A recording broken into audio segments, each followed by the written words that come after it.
Hello everybody. We're off and running for another week. So it's great to see everybody. Great to see so many familiar faces and names, and always good to see some new faces and names as well. So welcome on board. If everybody'd like to say hello in the chat box, let us know where you're dialing in from. The regulars to our webinars will know that we kind of like to do that to kind of create as much of a community as possible. Some of you might have heard that I'm outside in my garden today because we've got quite a lot of work going on, which was due to start at the beginning of April. It's only just started. It's only just started now. So sorry for the background here, but yeah, the house is a bit like a bomb site. So apologies for that. It's an absolute pleasure to welcome Jane onto the Business Support Network today. Jane and I have been speaking for a little while now, and Jane has a really impressive background in terms of her career through training at some of the world's most well-known restaurant chains in the UK, and an HR background, and she's transitioned into coaching and career development and what have you. So Jane is here today to speak about her top tips on CVs and everything else. I know that Jane likes to kind of have an interactive session. So if you've got some questions, please feel free to pop them in the chat box, and then she can have a look at those as we're kind of going through each topic. So yeah, enough waffle from me. Welcome on board. We've got people in from Melbourne, Barcelona, wow, sunny Pens, Whitstable. So we've definitely gone global, Jane. I thought we're kind of down in the southeast, and then we go like, wow, Melbourne, hello, yes, good day, and hola de Barcelona. Yes, over to you, Jane. Thank you in advance, and I'll be here watching in, and you know, I can jump on at any point if needs be. No worries. Thanks, Paul, for that introduction. Right. Thanks, everyone. If you want to put your videos on, I feel like I'm talking to a wall of names. So, please do. Oh, I noticed we've got 2 pages as well. So hello, everyone, and thank you so much, Paul, for inviting me today. I am super excited to be here to share with you how you can write a compelling CV that's going to get you in front of the hiring manager. So Paul mentioned that I set up my own coaching business. I actually started coaching in 2011 when I was working at British Airways. So I'm sort of glad I'm not working there right now, really. I have set up Jane Ferré coaching since leaving the corporate world, and what I do now is I help frustrated professionals to put themselves before their clients and to secure their next role. And I do this through one-to-one coaching, online courses, downloadable ebooks, and more of that later. So I came to this because I experienced redundancy not once but twice within 1 year. The first was my choice. That was after being in BA for almost 20 years, and it was a kind of voluntary thing. My role disappeared and got merged with 2 others, so it was 3 roles into one, and I thought there's no way I'm going to do that. So I sort of left after a long consultation period, and I left there to go to Leon Restaurants as their new head of training, and that role lasted 8 months before that role became redundant as well, which is a very different experience because that was very quick.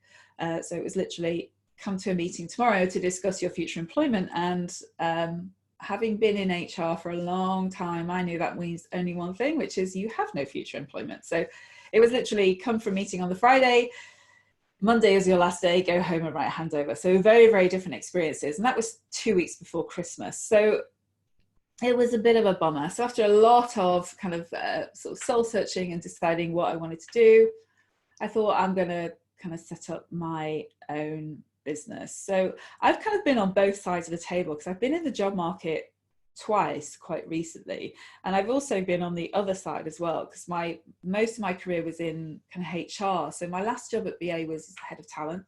So I was recruiting a lot of quite senior people into the organization, and before that I'd been head of sort of business partner HR business partner, so I did a lot of recruiting for other senior roles, and also for what we used to call volume recruitment, so things like cabin crew, pilots, graduate recruitment, so when you'd open the doors and you'd get thousands of applications through. So I've been on kind of both sides of the table when it comes to CVs and selection, etc. So I'm not actually sure how long we've got for this session. Paul, I'm not sure if you're still there, if you just want to pop it in the chat box. We have got a lot to get through, so let's just get started. If you've got any questions, then please do. I'm going to open up my chat box so I can see it there. Hi, Alison from Cambridge. So if you've got any questions, please do put them in the chat box. I'll also kind of invite you to come on and say it live, because sometimes the questions can be a little bit nuanced. So some of them I'll answer straight away, others I will come to kind of towards the end. So anything you want to know, please just ask it in the chat box. So the title of my session is called How to Write a Compelling CV That Will Get You in Front of the Hiring Manager. So what I'm going to cover is the purpose of the CV, what it's there for, some suggested formats, and also, as I've mentioned, the Q&A. So, and CV, what does it stand for? It literally stands for curriculum vitae, the course of life. It is just a summary of your skills and your experience, and it's got one purpose and one purpose only. And that one purpose is not to get you the job. A lot of people think a CV is to get you the job. It's to get you through to the next stage of recruitment, whatever the next stage of recruitment is. So it could be a meeting with the hiring manager, a phone interview, an invitation to take some psychometric tests, or to when we used to all get together and have a selection centre, it could be an invitation to a selection centre. It doesn't get you the job. So you need to create an impact quickly. When most recruiters are looking at CVs, they're screening them. They're screening anywhere between 10 and 50 CVs in one sitting, sometimes more. So when I was at BA doing a graduate recruitment, for example, we'd get 100 CVs that we'd be looking at in one go. And on average, there's different studies, but the average kind of number that I see is 6.25 seconds that someone is actually looking at your CV. So the question for you is, how do you make it stand out in those 6.25 seconds? How do you make an impact so that it will get put onto the yes pile? And the way that I talk about job vacancies with my clients is, think of a job vacancy as a problem. It's a problem that someone needs a solution for, and you are the solution to someone's problem. And the problem will generally focus on 3 areas in business. The first one would be, how do you save a company some money? How do you increase their profits? I'm not talking revenue, I'm talking profits.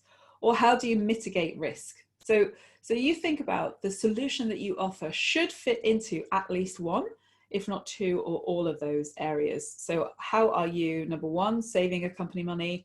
Number 2, increasing their profits, not their revenue, their profits, or mitigating risk.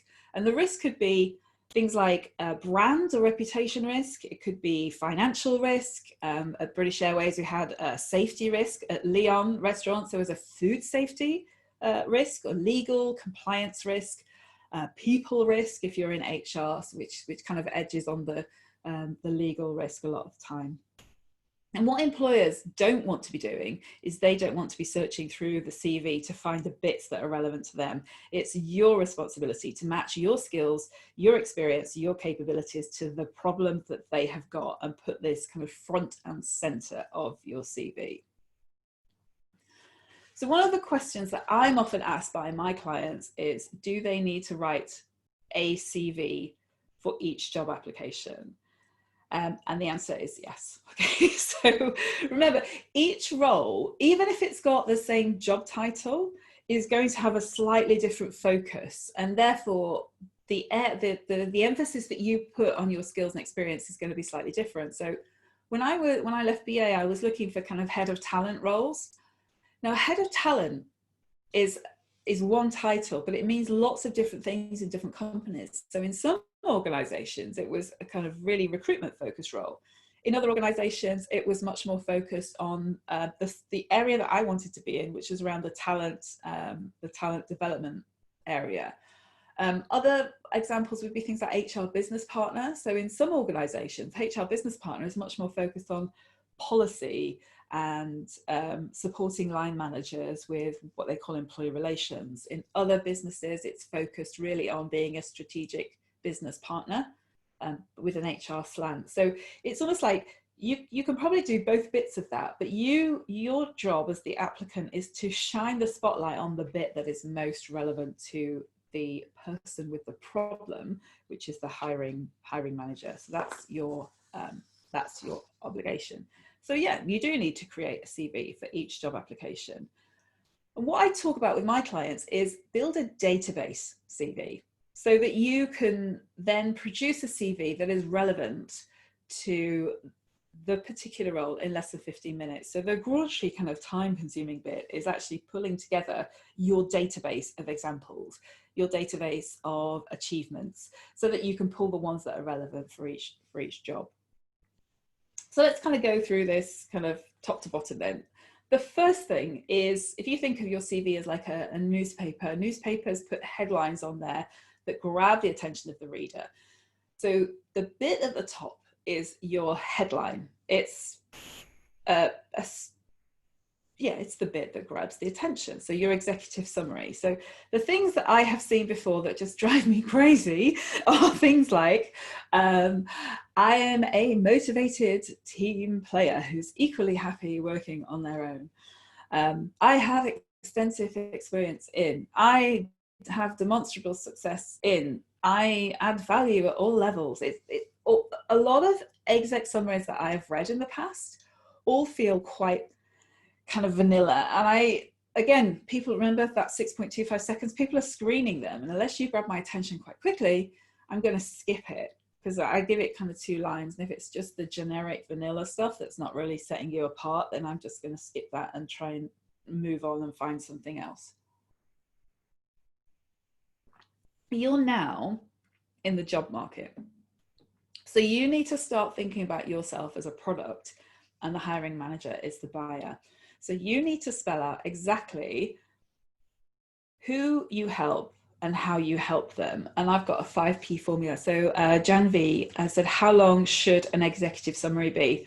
A few sentences, Jan V. I'll run through my 5P formula that will really help to set you apart and put you, what you have to start thinking about yourself is, you have to put yourself in the shoes of the buyer, so the hiring manager in this case. So my 5P formula is a really effective, simple way to do it. And once you get into the swing of this, you can write your executive summary to match the line manager really, really quickly. So it's around person, place, purpose, performance, and process. So those are the 5 Ps. I'll say that again. A person, place, purpose, performance, and process. Okay. Followed then by a forward-looking statement that addresses how you are going to help the hiring manager for the role that you're applying for. So let me run through that for you. So the person is who you help. So let me give you an example of it. Could be something like a human resources director. I was working with a client yesterday. She was thinking about the type of person she would work for. It was head of financial planning and analysis, heads of finance, CFO, depending on the organization. So it's like, who is it that you help? And then the place is, where do you help them? So for my client, it was, she was talking about large FTSE 100 matrixed organizations in financial services. Okay. So really specific. So if you are reading this and you are a head of financial analysis in a large FTSE 100 financial services company, it's like, oh my God, this person's talking to me. So I'm going to read on. Okay. So that's your person and your place. And then the purpose. So what's the purpose? What is it that you do? So think about those 3 things: reduce, saving money, increasing profits, mitigating risk. So it could be something, so for her, it was to develop, oh my God, this is not my world, so I have to think about this. It was to create projections, financial projections. So it could be something like, you know, if you're in the HR space, it could be around reducing management. For talent, it could be increasing bench strength of your senior leaders, reducing absence, driving performance, increasing engagement. What's the purpose? And then the performance thing. So what's the sort of measure? So for my client, one example that she had was around, she had a 98% accuracy in her projections, which in her world is incredible. She said that's like very rare. So if you're a head of financial planning in financial services, FTSE 100, and someone is going to talk about they've got a 98% accuracy in terms of projections, you're going to read the rest of the CV. And then the process. So how do you do this? So with her, she was looking backwards at some of the former data, bringing in some evidence from Moody's, Reuters, some other organizations, and putting all of that together. So if you think about those 5 Ps, you can now apply this to you. So for her, it was she helps heads of financial planning and analysis in large FTSE 100 matrix organizations in financial services to produce accurate projections with a 98% accuracy rate by looking back at previous performance and incorporating data from XYZ company. So those are her 5 Ps. The next bit is the forward-looking statement. Now for my client, what she was looking to do was to move out of contracting work into permanent employment. So then the rest of her statement, her forward-looking statement was, I'm now looking to move out of contracting into a permanent role so that I can, she put some words around it, which was around she can continue to grow with the organization, continue to help the organization grow and her grow as well. So whatever that forward-looking statement is. So it could be something like, you know, I look forward to helping British Airways to get its employee relations back on track, or whatever the forward-looking statement is. So that's person, place, purpose, performance, process, and then your forward-looking statement. So Janvi, does that help answer your question? So that should be just a kind of couple of sentences, 4, 5, 6 lines. That's it.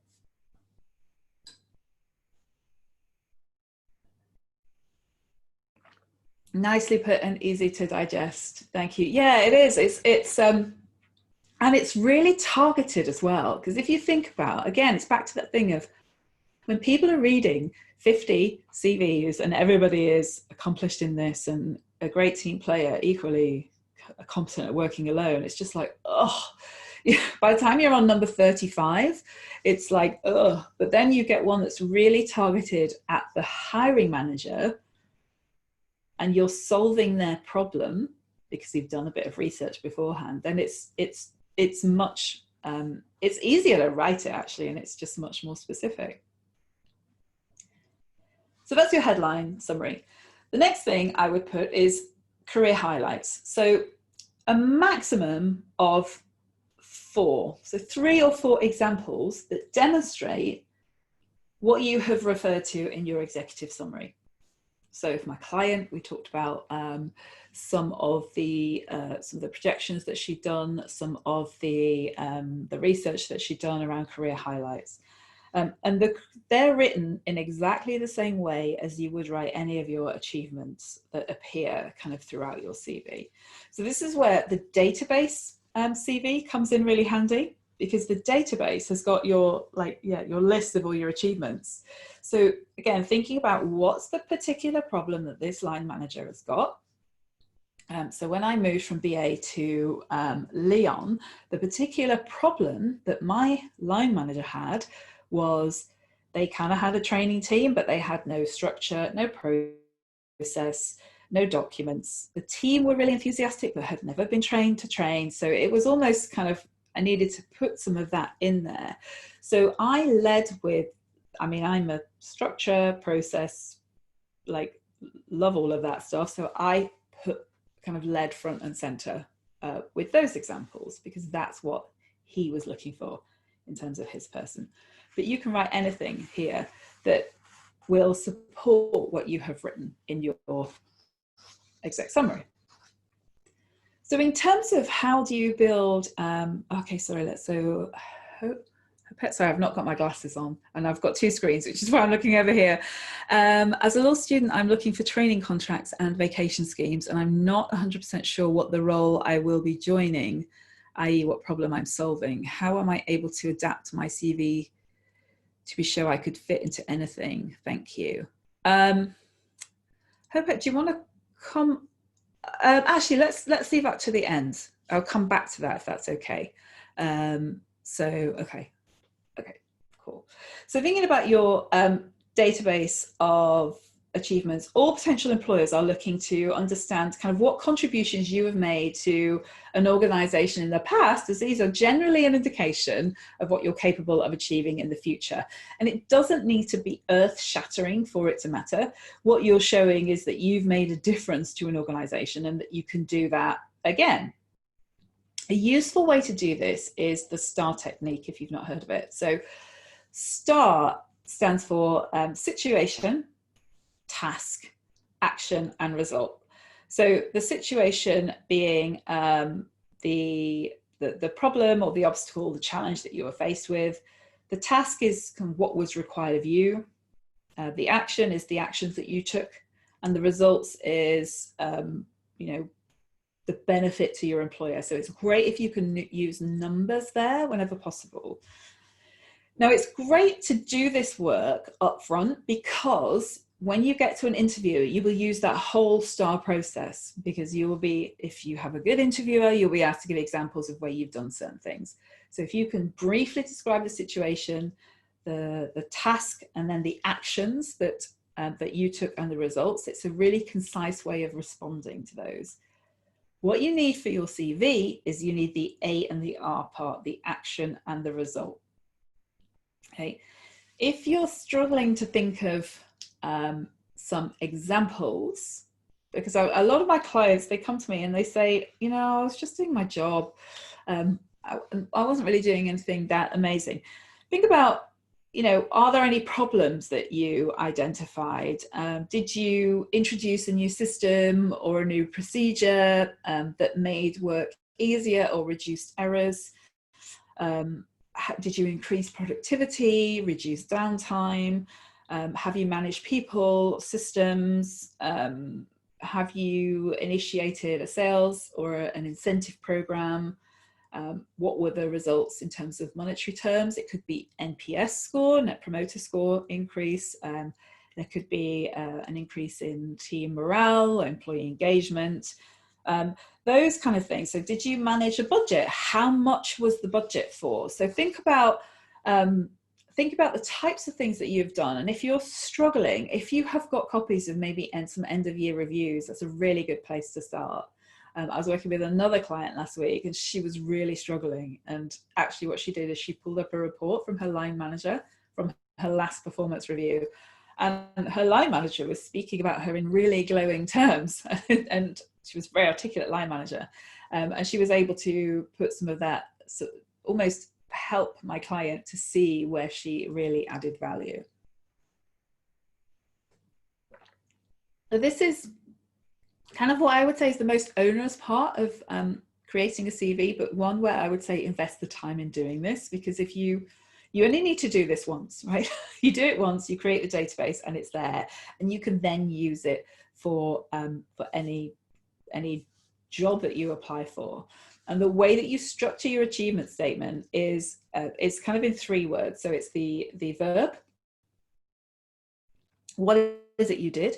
The verb, the doing word. The second part, what you did, and third is the measure. So think about some of those powerful verbs, and think about the variety of verbs that you can use. So things that again line managers are looking for. Reduced, improved, grew, increased, saved, implemented, introduced. The list is kind of endless. And then you put that together. So some examples you might think about are reduce customer complaints by 28% by establishing a new customer complaint handling procedure. So you've got the verb there, reduced customer complaints. You've got the measure by 28% and the how you did it by establishing a new customer complaint handling procedure. Could be created or increased employee retention by 20% by completing a job exercise and readjusting salaries of individuals identified as flight risk. So flight risk means they might leave. So you've got there the increased employee retention. It could be reduce, what's the other word you use? I can't think of the other word that you used, reduce turnover. So increase employee retention by 20% because by completing a job sizing exercise, readjusting the salaries of people who may leave. Okay? So there's some examples there of how to structure those sentences. To use, it's the verb, what you did, and the measure in some way, shape or form. So once you've got your database of achievements, you can then decide which ones you're going to pull forward for your CV. Okay. So, I'll just go back to the question about the about law students. So law student looking for training contracts and vacation schemes. I'm not 100% sure what the role I will be joining, i.e. what problem I'm solving. How am I able to adapt my CV to show I could fit into anything? So I would think about what are some of the achievements that you could demonstrate in that role.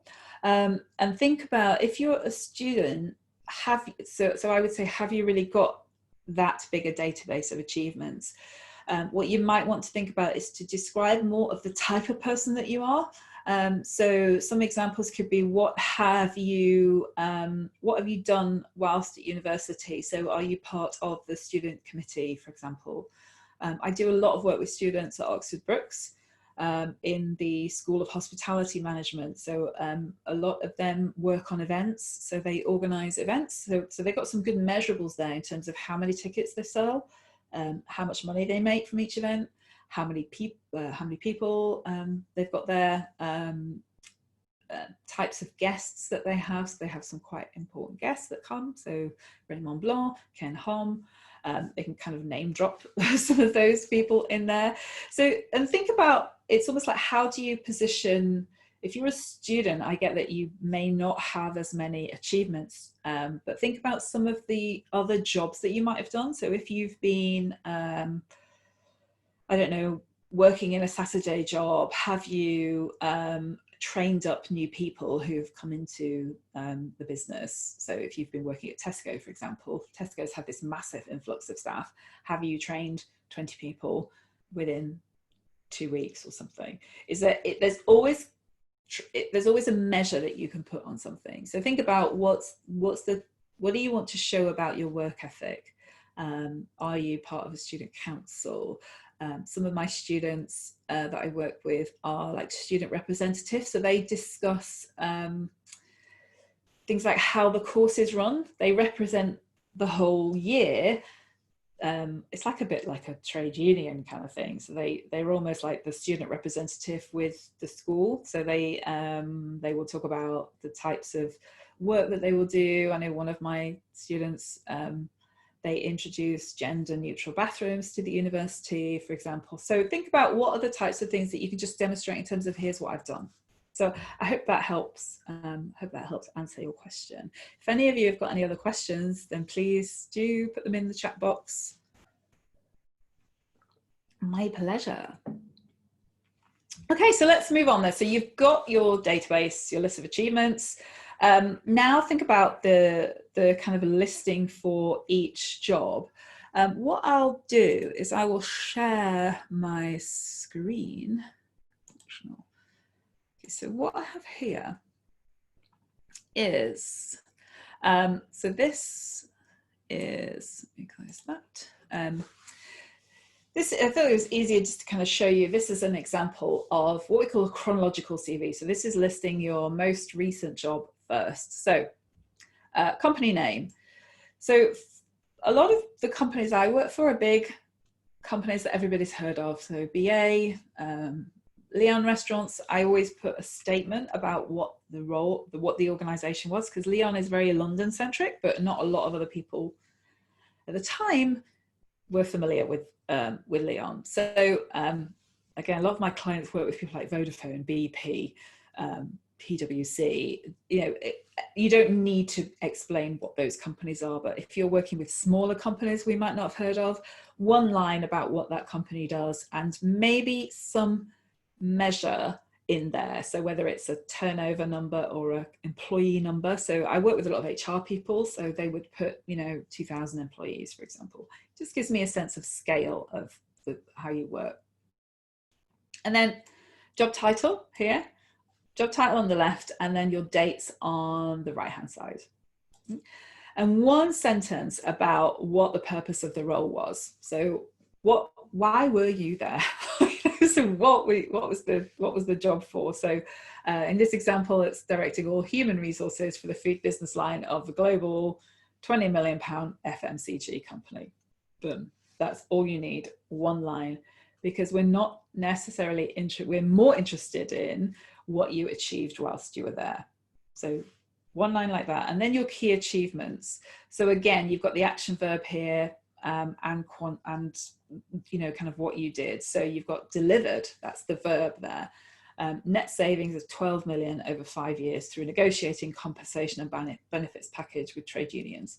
Boom, bullet point, short and sweet. Could be outsourced. So these are all the verbs here. You've got outsourced, you've got initiated, increased, designed. So think about, this is where you pull your achievement statements from your list of from your database. Yeah. And then you would go on, so your next job there, and then your next job. And then we get on to education. Now, if you don't have qualifications, just leave this bit out. It's no big deal. You may want to think about removing some of your years. So there is age discrimination that exists at both ends of the spectrum, whether you're too young or too old, perceived to be. So just remove them. You don't need the year. You don't also need the grades on there unless you really want to put them on there or they're really important to your industry. But just think about, what are some of the things that are relevant. So you might be Prince 2 if you're into project management. Are you in the CIPD, SEMA if you're an accountant? There's a PR group as well. I can't remember their name. And if you've got a degree or anything like that. Always assume that if you've got something like a degree, that you've got then the stuff behind it. So if you've got a degree, I'm assuming you've got A-levels, I'm assuming you've got O-levels. Once, if you're straight out of uni, then you might want to put those on. But if you're, anything over than 25, the degree is enough, I think.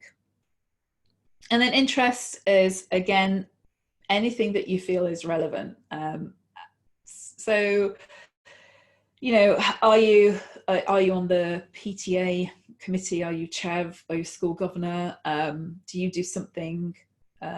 So one of my roles is I volunteer for the Professional Women's Network as the head of mentoring. So if I was applying for kind of learning and development type roles, I would certainly put that in, because mentoring is a big part of most organizations' learning and development page. So that's kind of it, really, top to bottom. And I say 2 pages max. Some people disagree with me. It's your CV. You can write as long as you want. I think the thing is, if somebody is reading 50 or 60 CVs, if everyone's done 3 pages, that's 50 or 60 extra pages to read. So just bear that in mind. Okay, so I know we've got some stuff in the chat box coming up. So, oops, sorry, I've just lost my chat box. As a suggestion. Oh, so Joe has sent, you sent that to me privately, Joe. So there's something from the Law Society, so I can send that on.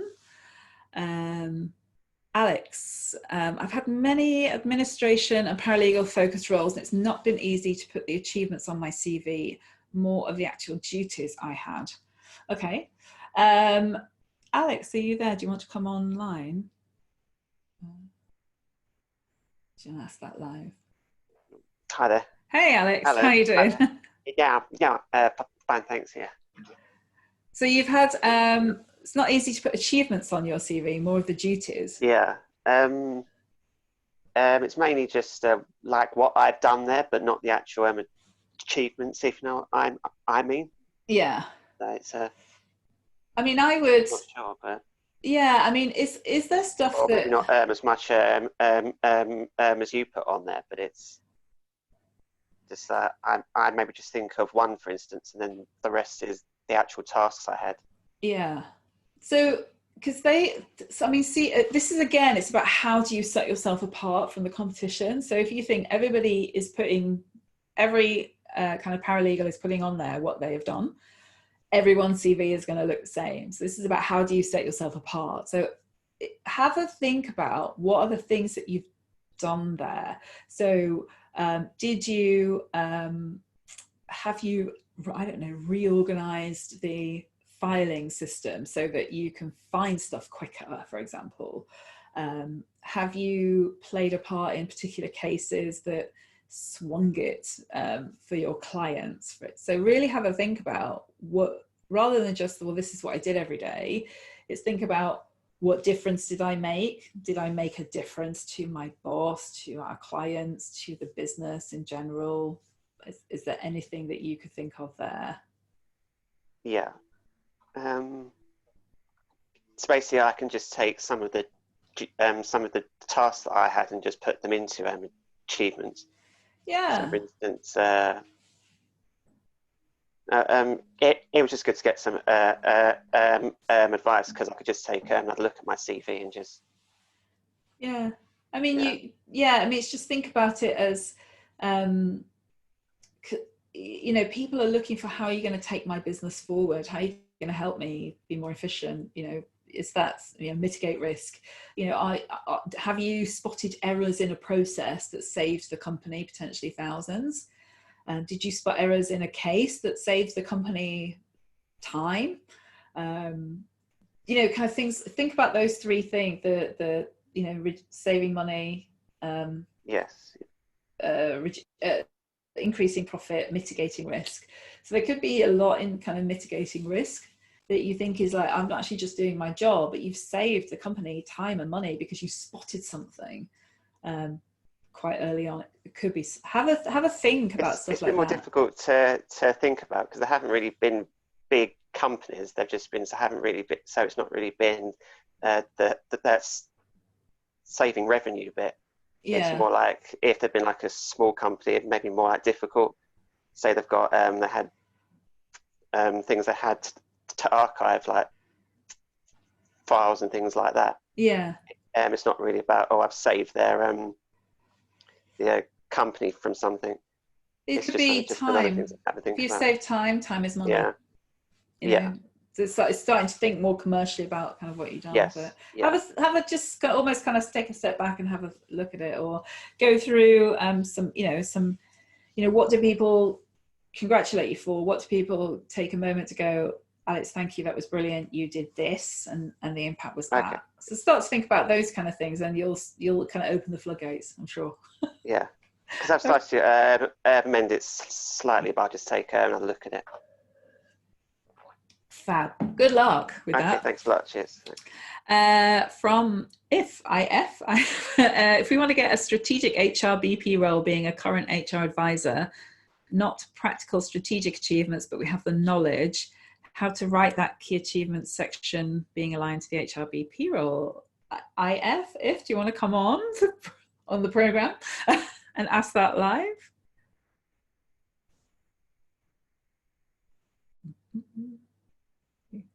I mean, let me thinking about the question, you want to get a strategic HRBP role, being a current HRB advisor, not practical strategic achievements, but you have the knowledge. I challenge that and go, if you've got the knowledge, how is there some way that you can position that into achievement? Or maybe you could say something like, you know, you were part of the team that did X, your role was Y. So you could position it that way. So in terms of maybe there was some strategic, huge reorganization that you did as a company, and your role was, you know, X. Yeah, maybe you could do it that way around. Alison says, how many years jobs would you put down?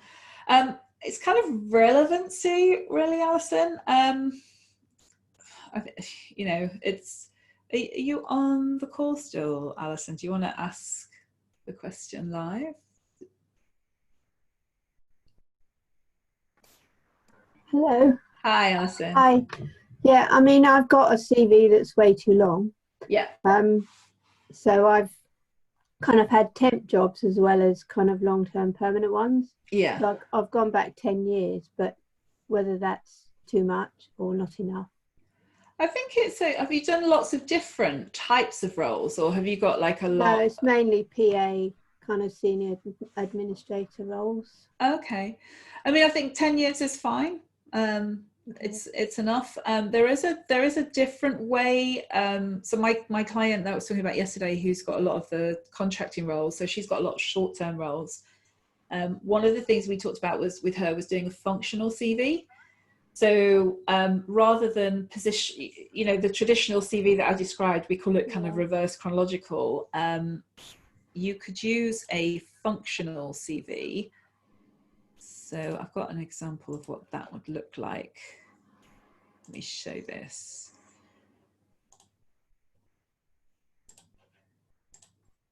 So actually what you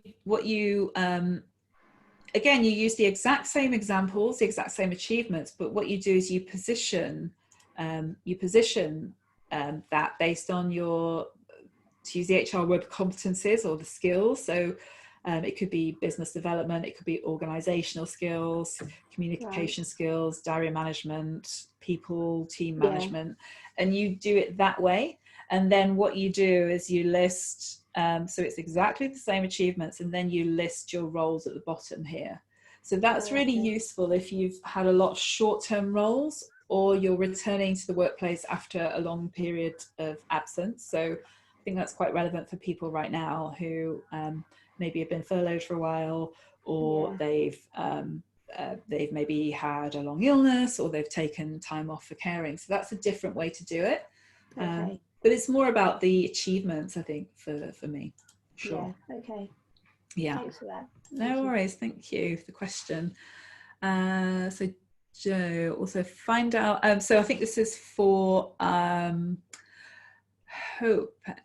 Find out which partners are on the trainee recruitment panel and do some research on their interests, legal, financial, personal, and what the candidate has in common with them. Yeah, for sure. Has the candidate worked or studied anything relevant to the client firms, those partners? That's brilliant advice, Joe. Thank you for that. And Dee says, hi Jane, what is your advice on implementing a video intro onto a CV? It will make you stand out if somebody is looking at your CV on a computer. Sometimes in big organizations, so when I was doing big volume stuff like cabin crew, I would get a pile of paper copies of CVs. I can't watch a video on paper. If you are applying for like one job, you know who the hiring manager is, then what you might want to do is send them that as a backup. You could do that. You could send them that as a backup. Yeah. So yeah, cool. So thank you, appreciate the advice. That's brilliant advice. Thank you so much. Thank you. Any other questions? I wasn't sure how long we had actually. We've had some great questions come through. So brilliant. And some really good advice as well, Jane. So yeah, it's good that kind of people are asking and what have you. So yes, thank you for the talk so far. It's been really interesting. Yeah, it's amazing. So I've put everything that we covered, we talked about in the session, into a downloadable ebook. I've just put a link to that in the chat box. So what you've got in that book is the 5P formula with a couple of examples, lists of action verbs that you can use for your achievement statements, as well as templates for both a chronological and a functional CV. Yeah, so it's like a CV kind of painting by numbers. So yeah, it's focusing on the content of it. So it's really getting you to think about your achievements and what you're bringing to the role. So I've put that in there. If you would like to, you can download that straight away. And that's £27. So if you want to add on a turbo call, produce your CV, and add on a turbo call as well, then you've got the option to do that. Oh, sorry, there's a couple of other questions. So Julie, my pleasure. Hopet, with internships, work experience, would they come under job descriptions, interests, or others? I'm not quite sure. Do you mean from that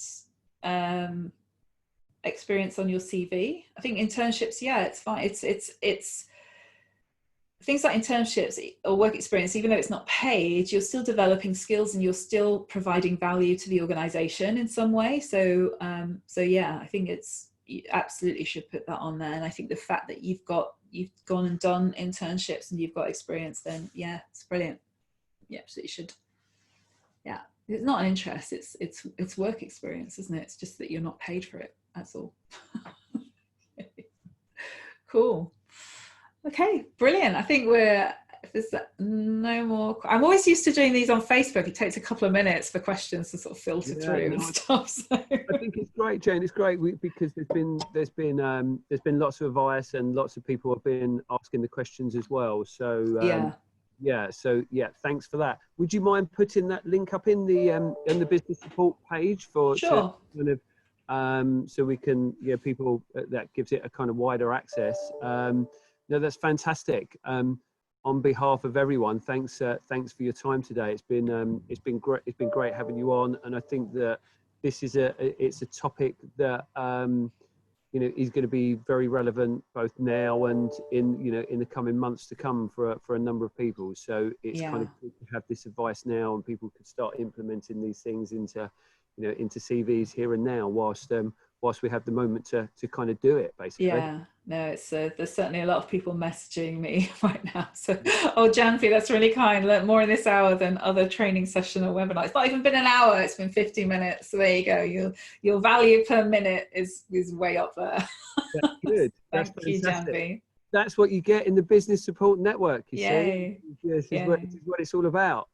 And kudos for you, Paul, because you put this together really quickly, and you've got like 1,200 members on LinkedIn. It's incredible. So yeah, well done to you. That's amazing. Thank you. Yeah, thanks so much for that. I'm kind of I've been a bit quiet over the last kind of week or so because I've been formalizing plans to kind of really take it to the next level with different websites and having own websites and hosting platforms and stuff. So yeah, there's some big news coming up soon, which is good. Yeah, so someone said to me privately, Paul is a superhero. So I think you should hear that, Paul. It's about everyone else. And so Hettel says brilliant advice in the business network. Yeah, I've joined quite recently, and I think the stuff you're giving away is incredible. So thank you, Madalena. Thanks, Alison, Jackie. That's amazing. Yeah. Oh yeah, it was Jacqueline. There you go. Paul is amazing. There you go, Paul. Why we're doing it? We're doing it to kind of build a community and help as many people as we can. But thank you I really appreciate those words. But more importantly, thank you to Jane for her time today. That's it's great. It's amazing the people giving up their time to help us out. So on behalf of everyone here, thanks so much, Jane. It was really, really interesting to get those kind of advice from the corporate perspective, the perspective that perhaps people don't normally see. That kind of behind the scenes perspective. So thank you so much for that. Pleasure. And if you've got any questions, I'm in the group, so just tag me in and I'll happily come along and respond to those. Because if you've got the question, I'm sure someone else has got that as well. So just tag me in it and I'll come along and answer. Amazing. Thanks so much. And thanks everyone for tuning in as always. And thanks for the support. We really appreciate it. You're welcome. Thank you. Cheers. Bye. Bye-bye.